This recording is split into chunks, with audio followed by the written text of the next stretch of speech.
brackish water shrimp industry in Guyana, and more particularly the quarantine shrimp farmers, have been given a thumbs up by the Food and Agriculture Organization FAO, following a value chain assessment of production levels and practices by existing farmers. The study was conducted over a 2-year period and looked at production figures from 2020 through to 2022, focusing on farm practices through the entire production chain all the way to the marketing of the shrimp, analyzing the strengths and weaknesses of those practices, and ultimately developing a strategic plan that will see producers maximizing the production potential of existing farms through improved farming practices and marketing strategies. The results of that FAO study, which began in 2021, as well as the strategic plan for the sector over the next few years, were presented to shrimp farmers and stakeholders at a special consultation session that allowed for feedback and input from those in attendance. Presenting the report on behalf of the FAO was Program Assistant Mr. Jefferson Jaikasoon. He told those gathered that the study was conducted at a time when the shrimp accounts for 15% of the global trade in fish, with the main markets being Europe, China, and the US. Mr. Jaikasoon disclosed that since 2000, the demand for farmed shrimp has increased by 190%, and that demand continues to increase at a rapid rate.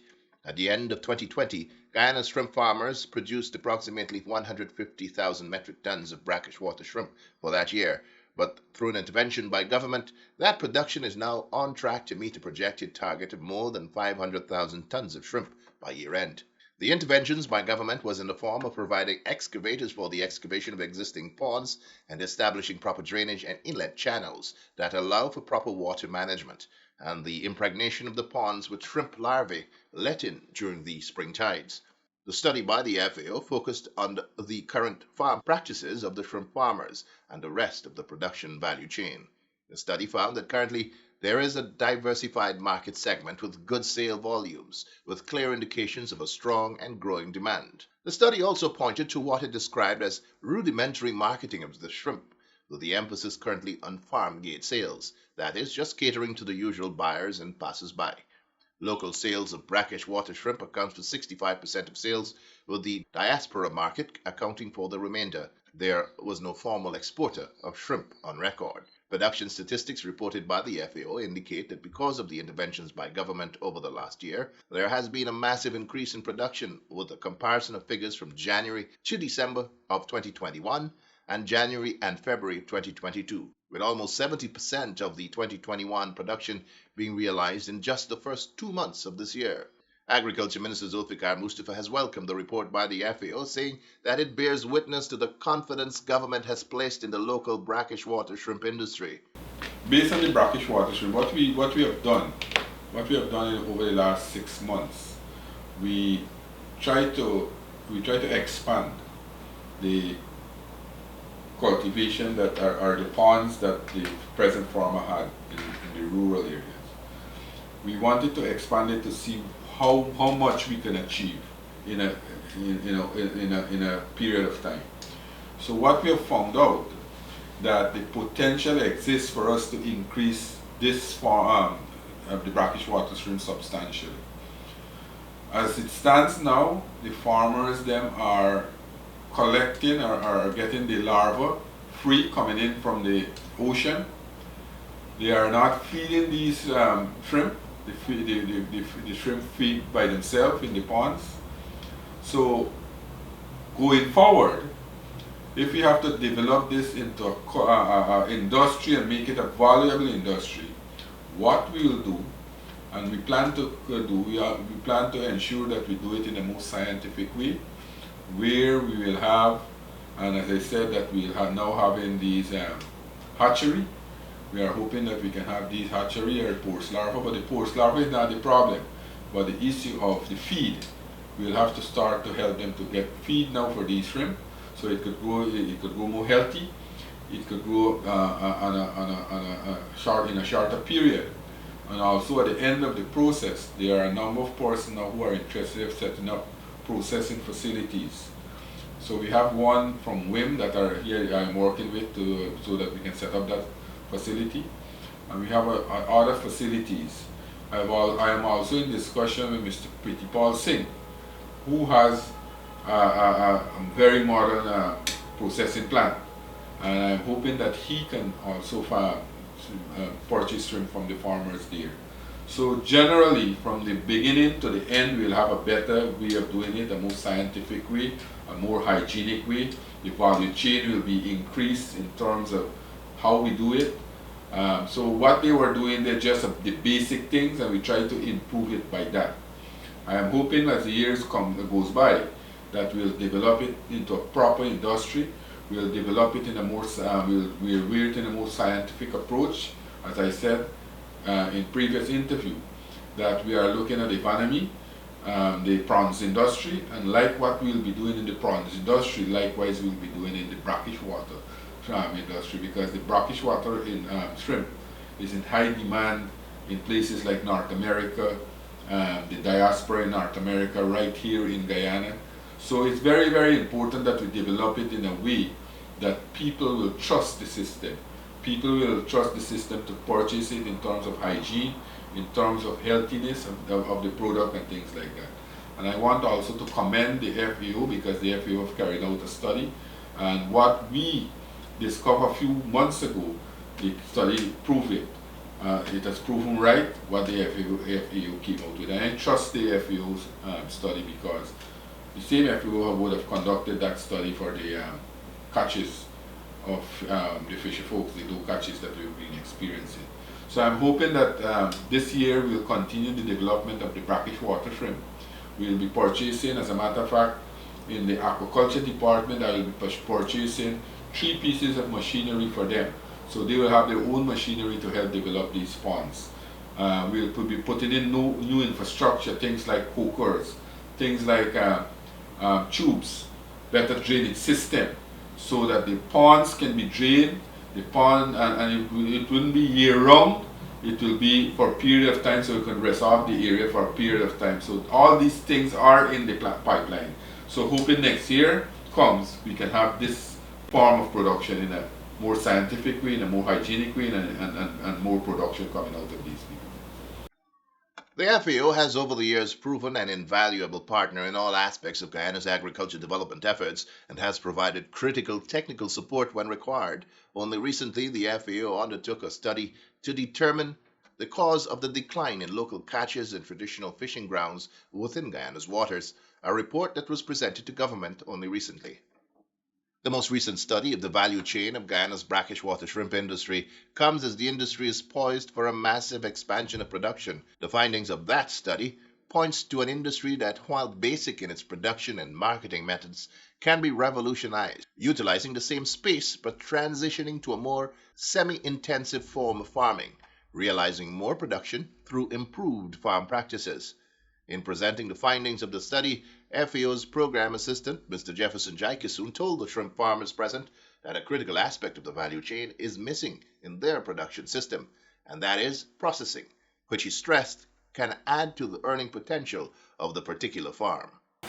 So the majority of shrimp products, 66%, is bought fresh, and it's processed by the consumer, so it's not really considered as a value-added processed product, because it's done by the people who buy it for consumption locally, or whether they're part of the diaspora.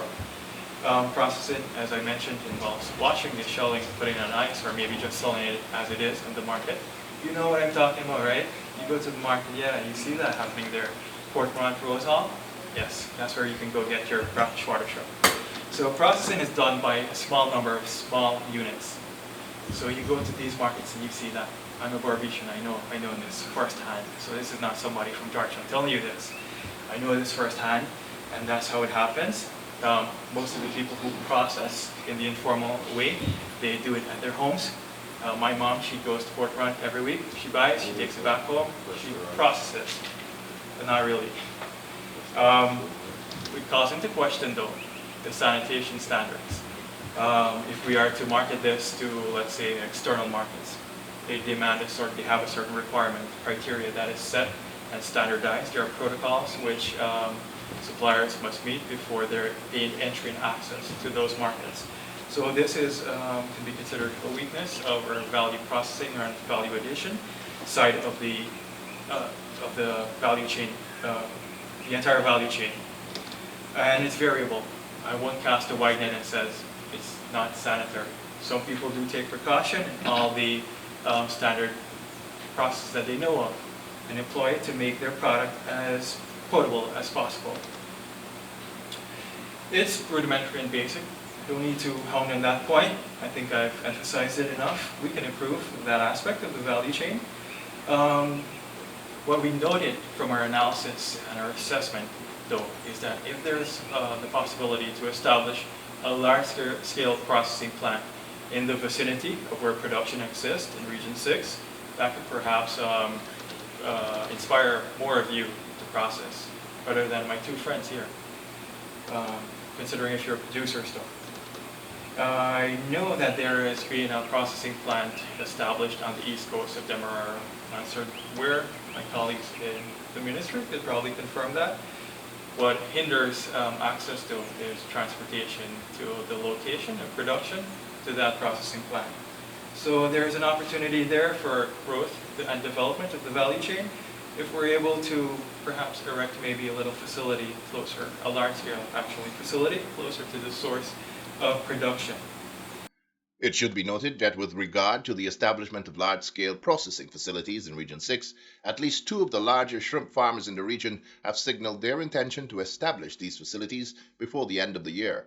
The two farmers are Mr. Erwin Abdullah and Ronald Arjun. In interviews earlier this year, the two farmers had spoken of their plans in this regard.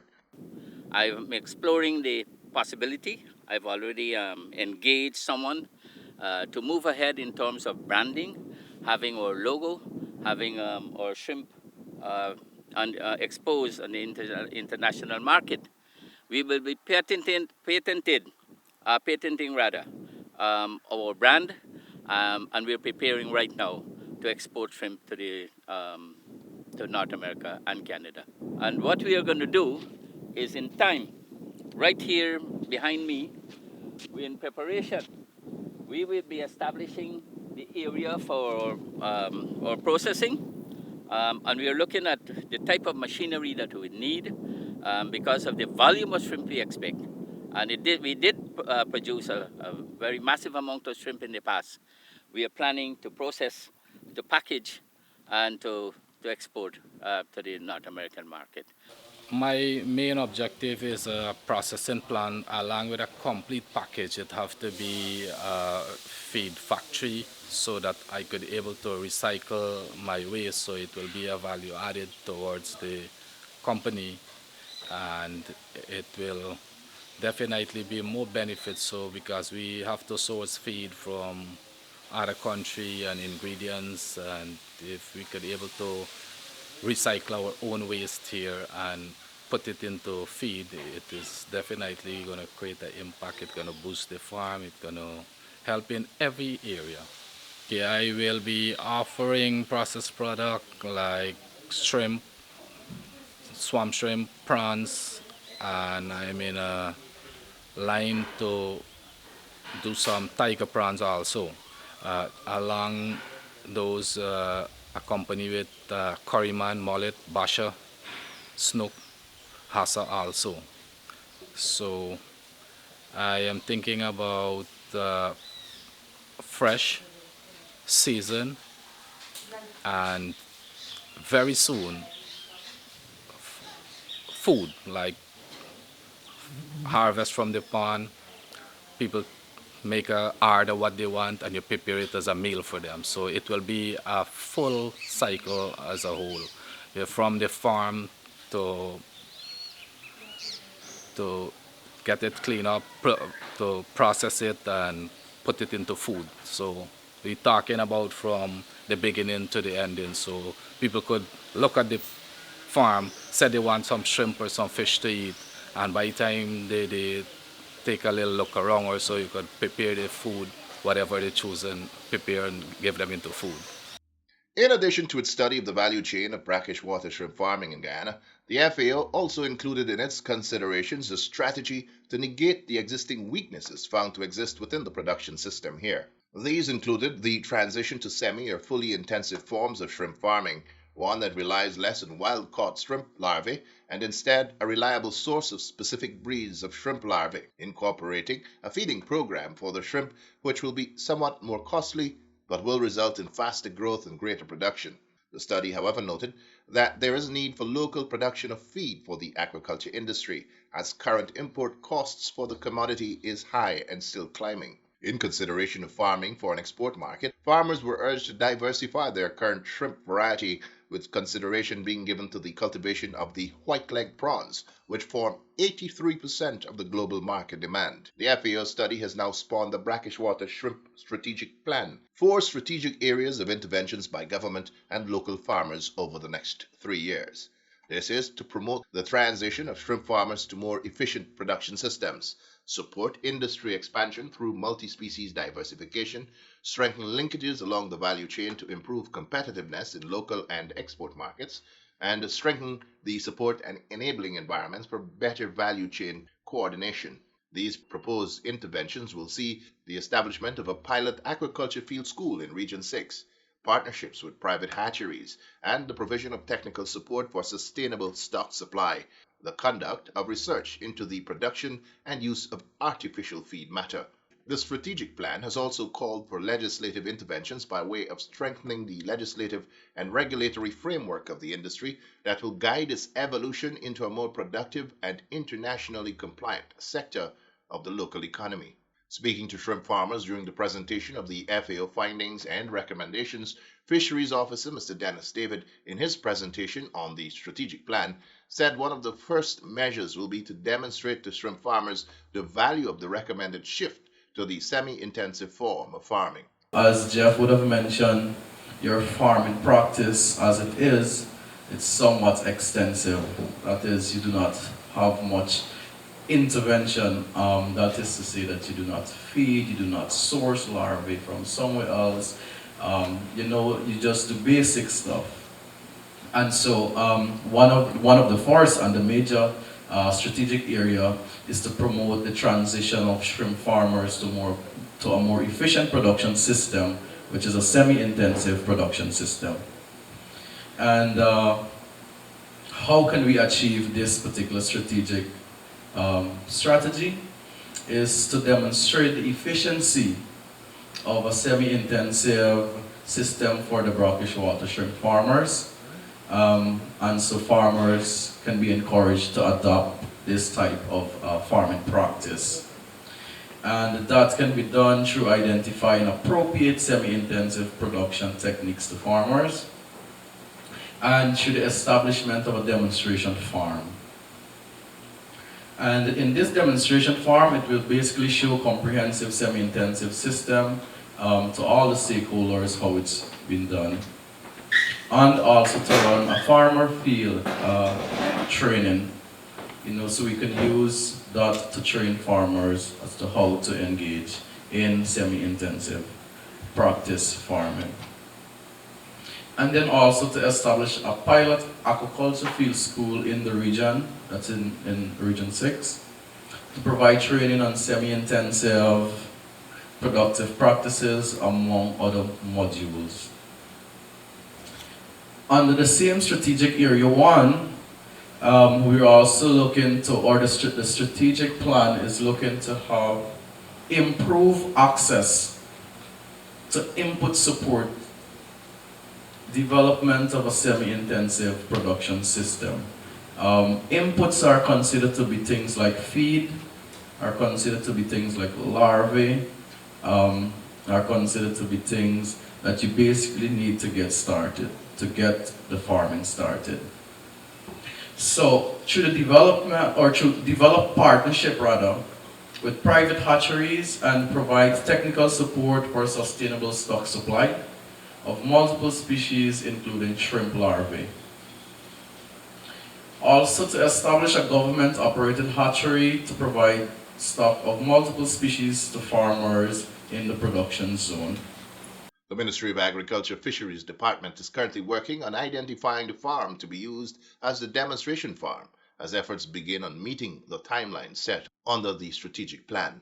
While government has expressed satisfaction at the current increased production levels coming out of existing shrimp farms, Agriculture Minister Zulfikar Mustafa has signaled that a massive expansion is being undertaken, not only in Region 6, but in other areas of the country where this type of farming is possible.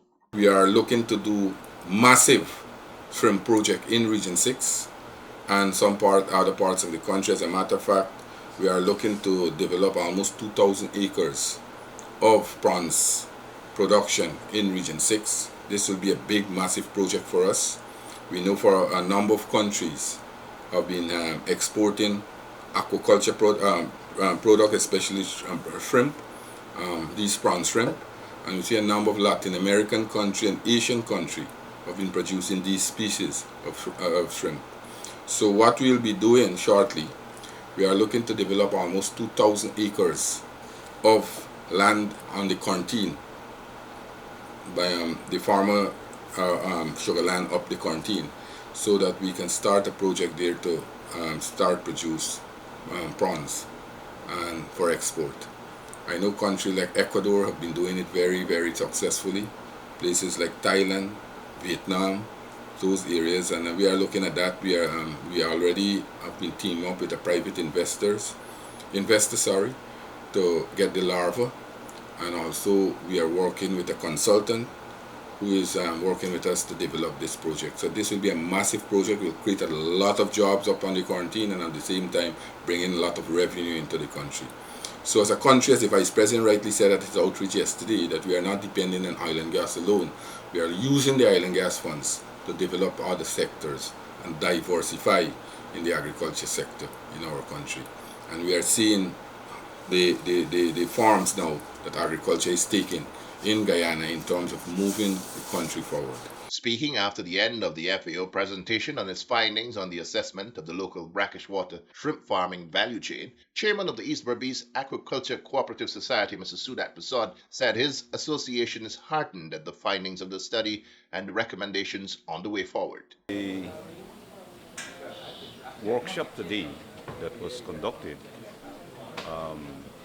is of vital importance to the farmers, and we have dealt with a lot of issues, and we find that the work that has been conducted by FAO in collaboration with fisheries is outstanding, is excellent, and we have gathered a lot of information which will help to promote aquaculture and help to increase production. Farmers are of the view that they are willing to move from the extensive to the semi-intensive, and they're also interested in going into that area of diversification. The presentation of the FAO findings and strategic plan for the industry was followed by a working session in which the shrimp farmers and other stakeholders formed themselves into groups, during which there was a frank exchange between them and the facilitators, allowing for the suggestions of the participants to be included in the rollout of the developmental plan going forward.